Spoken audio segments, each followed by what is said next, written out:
How are we doing, guys? It's Luke here for Simbox, and I'm delighted this evening to be joined by Rhys Woods. Rhys, thanks for joining us tonight. How's things? No problem, mate. Yeah, pleasure. And yeah, they're going great, mate. Yeah.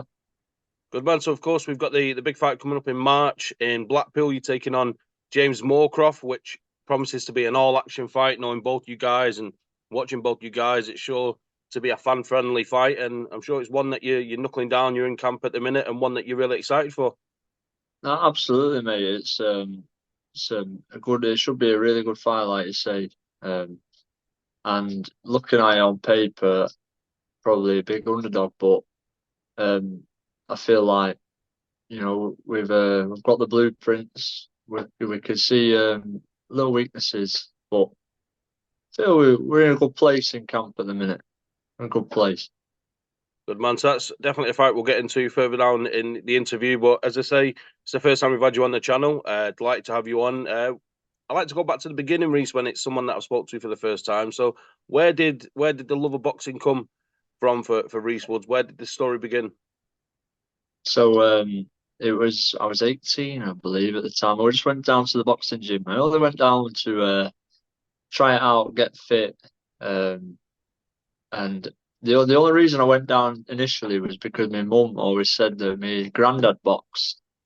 I never got to ask him because I was too young at the time when he passed away, but she always talked about him boxing and things like that. So I thought I'm gonna go down and have a go, try just for fitness really more than anything, just to try my hand at it. And then I suppose you have your first spar and things like that, and you capture the bug, as they call it, and things just cycled on from there. Yeah, so 18. That's quite late to enter the sport, isn't it? Really, by that age, people have had the juniors and a bit of amateur experience and whatnot. So 18 is quite late, I'd say. Absolutely, I think I had my first fight when I was 19. So yeah, absolutely, it was really late to be fair. I only actually had was it six, seven, 6 or 7 amateur fights. I only had. I won the Northwest Regionals in that time. And then COVID struck. Obviously, people were out for 2 or 3 years, and then I could have carried on training amateur and turned professional now because I'm only 25. But I decided to, give it a go. Absolutely, like so with say limited time behind you in terms of being able to build up that experience, and then you decided to turn pro. Was he ever like in the back of your mind thinking, I could have done with a bit more experience here, have I gained enough experience to turn pro? Like, take us through the mindset of Rhys Woods at that point when you made that decision to go pro. Was there any doubts, any fears? Um, yeah, there always is, isn't there? But like looking at it now, I feel like my style more suits the pros anyway. Whereas, it's weird because when you go and look at other sports like football or rugby or anything like that, you amateur, amateur, they call it amateurs if you want, and then professional football, exactly the same. Amateur rugby, professional rugby, exactly the same. Amateur boxing, professional boxing, totally different sports. Do you know what I mean? And so, some people come through the white collar scene, some people come through different backgrounds, but like I say, I could have done with more experience. I wish I'd have started earlier. To tell you the truth, I wish I'd have started boxing a lot earlier, but it's just one of those things, isn't it? Can't have any regrets, can you? That's it, absolutely. So you turned pro back in September 2021. Made your Yeah. debut against the vastly experienced Lewis Van Pucci, very well known away Yeah. fighter, very popular away fighter. He's a good guy, is Lewis. What's your memories of that pro debut, Rhys? Just a rack of nerves, really, mate. That's all I can remember. Um, I remember that Pucci, it was a last minute opponent as well, Pucci, because the original opponent pulled out. I think he had got a bit of an injury. So Pucci come in and it was obviously I'm super welterweight, so it's like 11 stone. He come in at 12.7, so it ended up being a light heavyweight fight. So it's just one of those things. I mean, like I say, he's a good man. He taught me some things in there on that night. Um, Bless him, he's retired now, isn't he? So Yeah. yeah, it was good though. But like you say, a bundle of nerves, really. But I think I was coming off a loss on the amateurs as well. My last fight, I lost in the amateurs, so I was coming off a loss, and then yeah, so 2 years out of the ring, coming off a loss, turning pro, like limited experience, like you say, just nerves. And the feeling of exhilaration when you got that win, it was only over 4 rounds, and you're up and running in the pro ranks. You got that victory, just sheer joy, sheer elation at that moment. Yeah, that's it, really. Yeah, like it's like a pressure relieved Mm. sort of thing.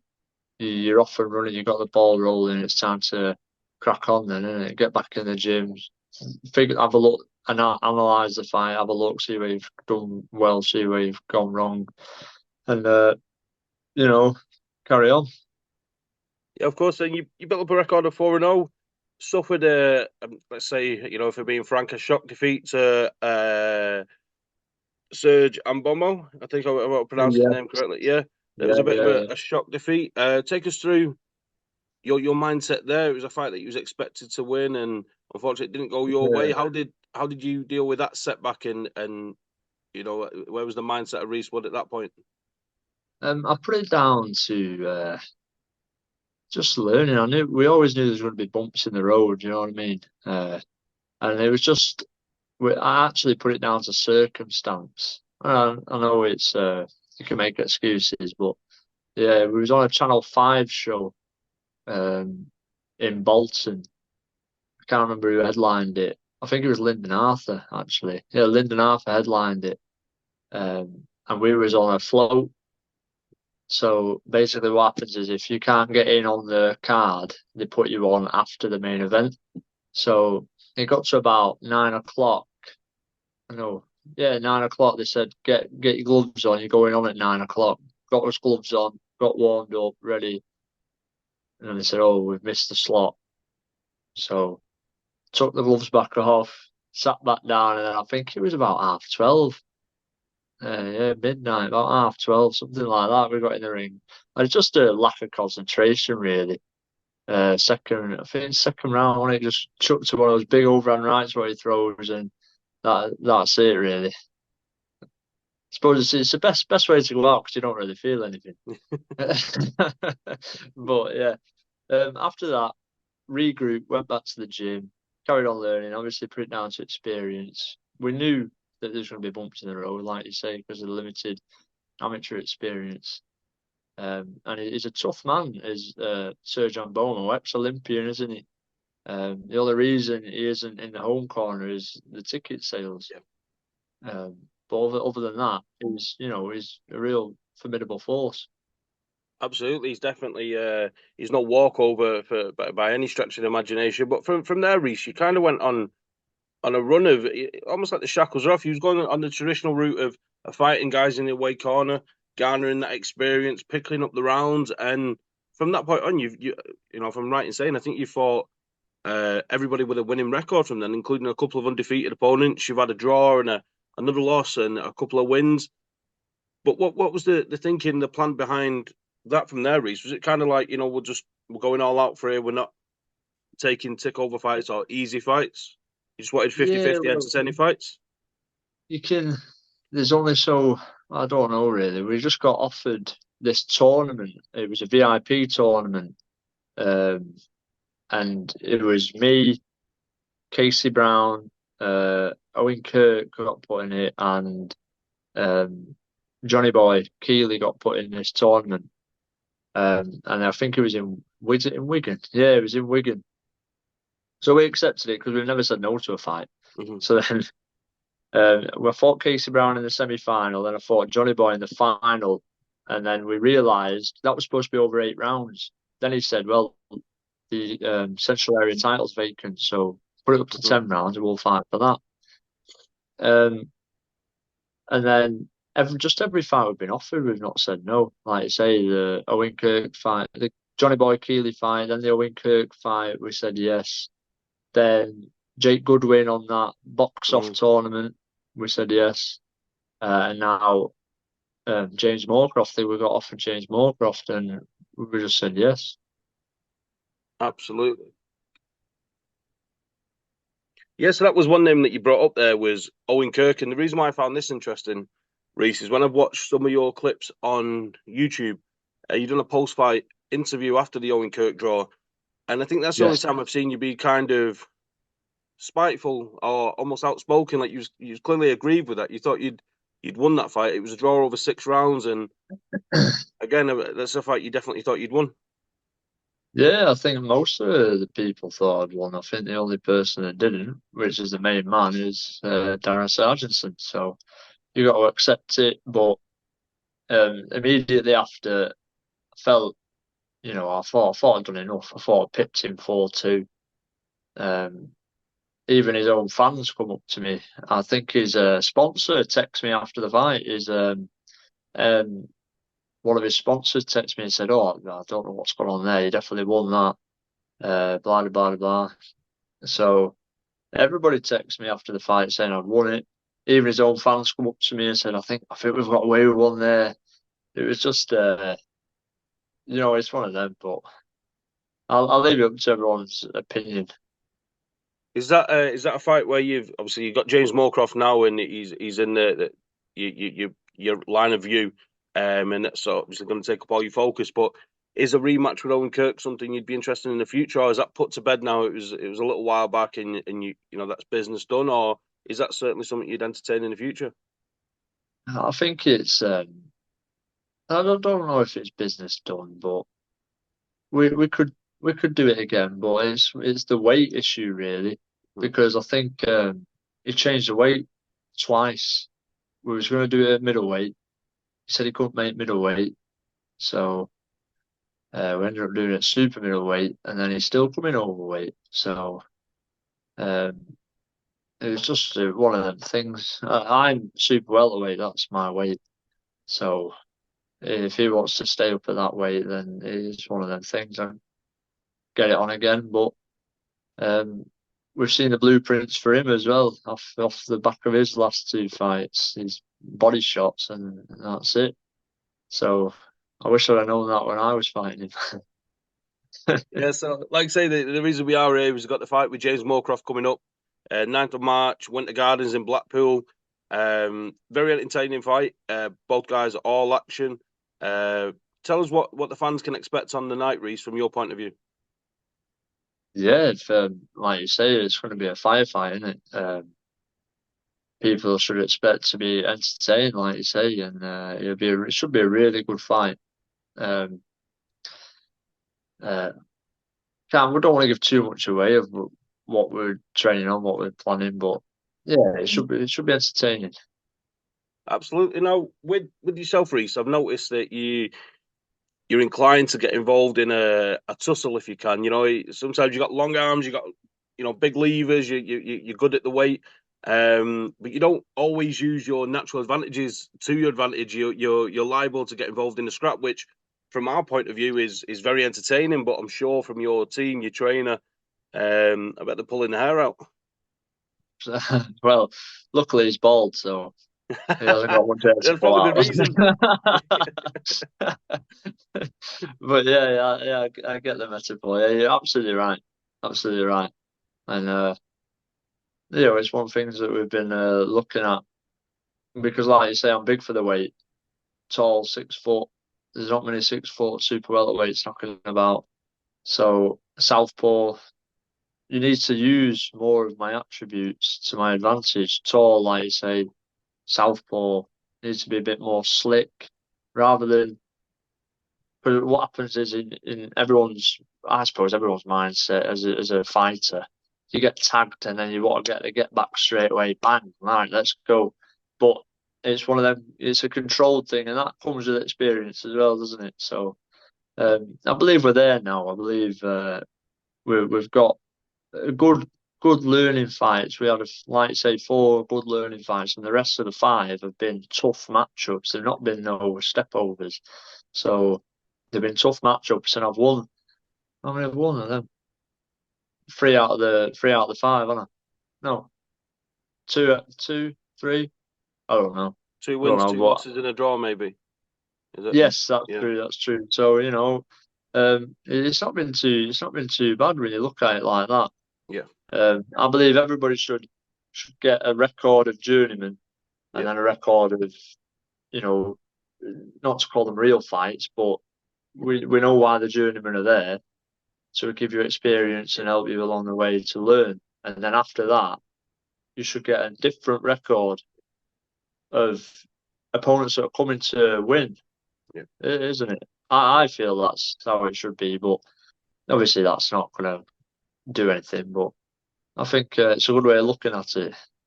Yeah, absolutely. Is that, if you look at records, you can see that James has got more than double the amount of pro fights that you've got. But the fact that you've been in these tough Yeah, fights and, you've took your wins, you've took your losses, you've bounced back.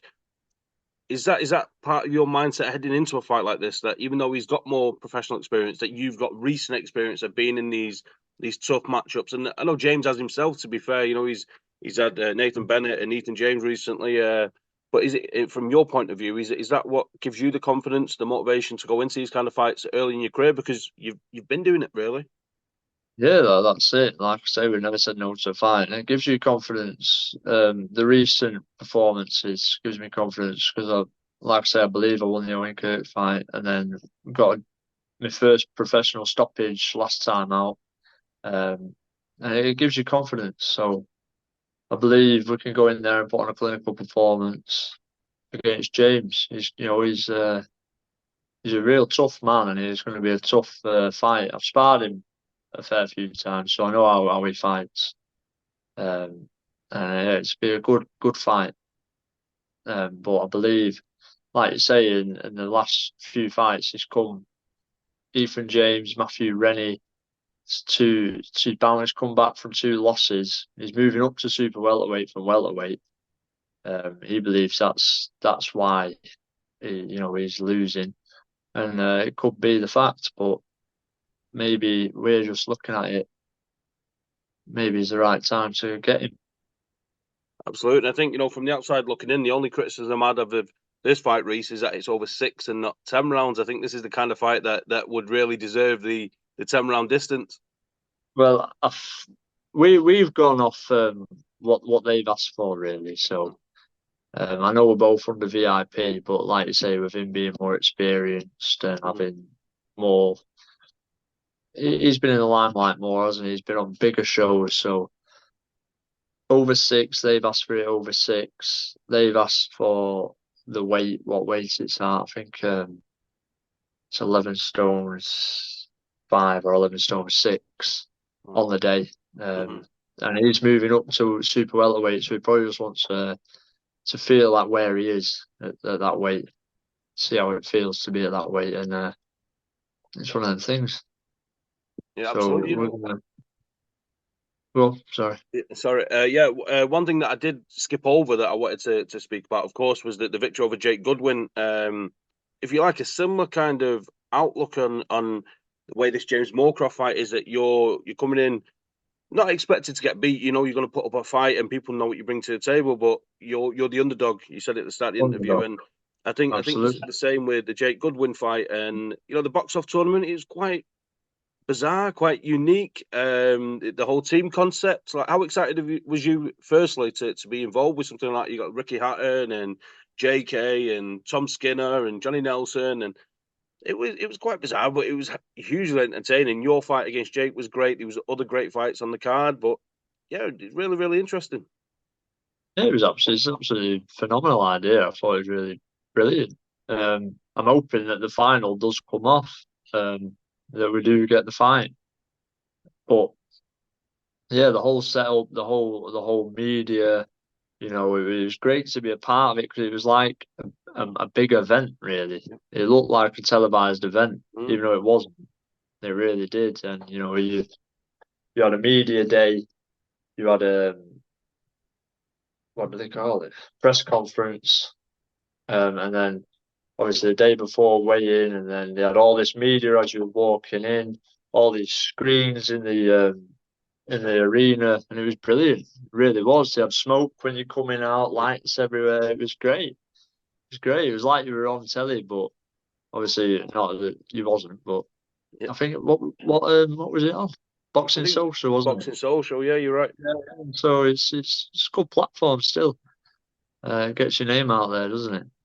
Absolutely. And I think that reflected in the fights. You know, fighters like yourself that have been coming up on the small hall shows and other guys that were, and ladies, there was a good female fights on the card, that you guys were able to show out to a bigger audience than maybe you'd usually be performing in front of, and that come across in these fights. But tell us about the stoppage win over Jake Goodwin. It was a great fight and maybe the knockout of the night. Yeah, I mean, first round actually, I started a bit slow, and he caught me in the first round with a good left hand, um, and it buzzed me a little bit. It sort of woke me up, as a matter of fact. And then second round, I went back to the corner. They told me we've been working on this shot the whole camp. That every time he throws his jab, he sort of brings it, he rolls it instead of bringing it straight back. He brings it down first, so he's practicing the left hook over the top. And then that's what started the finish. I think it wasn't too far away from the end of the second round, actually, when I watched it back, because I thought it was about halfway through. So I've thrown the left hook over the top. Saw he was buzzed, and you just can't let him off the hook after that, can you? Absolutely great win. And finally, just on that box off tournament, is there any insider knowledge? Can you spare any knowledge on the potential final? Is there anything you know that we don't? Uh, Getting in contact with them, they said they definitely think it's going to go ahead. We had a couple of different dates, but they fell through. And then last we heard of them, we're definitely going to do it, they said. No doubt about it, but we don't know when. I think it comes down to money, really, as a matter of fact, because they're going to lose money on shows, aren't they? Everybody on the small halls do, really. Um, and then crack on with your career, they said, and then when we're ready, we'll come back to you. So that's what we're doing. Fair play. Fingers crossed that comes off. Rhys, I just want to get your quick opinion on a couple of things in the boxing world whilst I've got you. Right before we started this interview, we had the official announcement that Josh Taylor and Jack Catterall will be rematching in April in Leeds. Your thoughts on that rematch? It's something you'd be excited to see, like the rest of us. Oh, yeah, that'll be absolutely brilliant. I mean, Jack Catterall dominated the first fight, then he wiped the floor with him. I don't know. The only people in the world that thought that Josh Taylor won was the three judges sat ringside. Everybody else, even the whole arena, was shocked. But yeah, that'd be a great fight because Josh Taylor, I don't. He's very good boxer. He's very good, but other than that Jack Catterall fight, nobody really. I don't want to say no one's interested, but there's no other big fights out there for him, is he? Yeah, I think that's why maybe he's Everybody's taking it now, isn't it? screaming. Yeah, Everybody's screaming for that fight. Because he was supposed to be moving up weight, wasn't he? And then now he must be coming back down, or perhaps they're making a catch weight or something. I don't know. But it'd be a brilliant fight. definitely. I thought it was quite interesting as well that they've dropped it in. It's in Leeds of all places. I thought it might have been in Manchester, with it being at the arena. Oh yeah, I didn't know it was in Leeds. I'll be honest with you. I saw it announced, but I didn't have a look where it was actually being where they were being fought. So perhaps they wanted neutral ground. Perhaps Maybe you Josh could be right. Taylor instead, because they had it in Scotland the first time, didn't they? Yep, And then perhaps Jack Catterall's asked it for it to be in Manchester. He said no, they're not going to Scotland, so perhaps they fought neutral ground, Yorkshire. interesting. And this time round, do you think we have a bit more of a clinical finish to that fight? Do you think we have a definitive winner? Um, yeah, but I don't see a knockout. I don't think Jack Catterall finishes Josh Taylor, but he's going to have to just do what he did in the first fight, really, because he definitely won. 100% he won.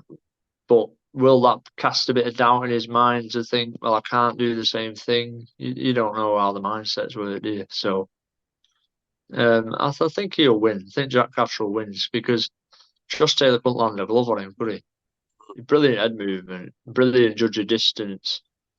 Everything he does, really, Jack Catterall is very underrated. He's a very underrated fighter, but he's brilliant. Absolutely, absolutely. We look forward to getting an answer finally to the rivalry in April. Rhys, at the Yeah. top of your division, the very top of the 154 pound division, we got Tim Tszyu fighting former welterweight world champion Keith Thurman. I think that was a fight that took people by surprise, with Keith Thurman moving up and going in with arguably the best super welterweight on the planet. Your thoughts on that fight? I think that'll be another cracking fight, but I think that Tszyu is brilliant, isn't he, really? Yeah. Bit of a monster, really. Um, I suppose this division is your average man, isn't it? But when you've got somebody like Tszyu, who's as good as he is, it's one of them. It's a tough fight for Keith Thurman, really tough. I don't know why he's took it, but perhaps it's a money thing. You don't know, do you? Speaking of money, the next topic I wanted to get your opinion on is this whole boxing moving to Saudi. Where do you sit with this, Rhys? As a fan of boxing, we got, of course, Joshua against Ngannou coming up. We would have had Fury against Usyk for the undisputed heavyweight titles this Saturday. That, of course, was postponed till May. But you Yeah. a fan of seeing these big fights, even if it is halfway across the world? Oh, absolutely, yeah. I think it's brilliant for boxing. Um, and I won't be complaining if they rang me up, let me tell you that. Mm. Do you know what I mean? Um, but yeah, I think it's great for boxing. It's massive, isn't it? It's huge. And it's brought the two promoters that never wanted to work together, Eddie Hearn and Frank Warren, and it's sat them on the same table because money talks, doesn't it? There's no other reason for it. That's it. They had to cast the differences aside and focus on the fights. So yeah, I think it's a really smart idea by I can't remember his name. To Turkey Al Sheikh, is it something Yeah, like His that? Excellency. His Excellency, yeah. Yeah, So I think it's a really smart idea from him because it's brought Riyadh to the forefront. Everyone yeah, thinks, oh, Riyadh, because that's where it is, isn't it? yeah. So it's brought everything to the forefront with that. And yeah, really, really entertaining fights. Because the next one, they're going to have five Matchroom and five um, Queensbury promotions put together, aren't they?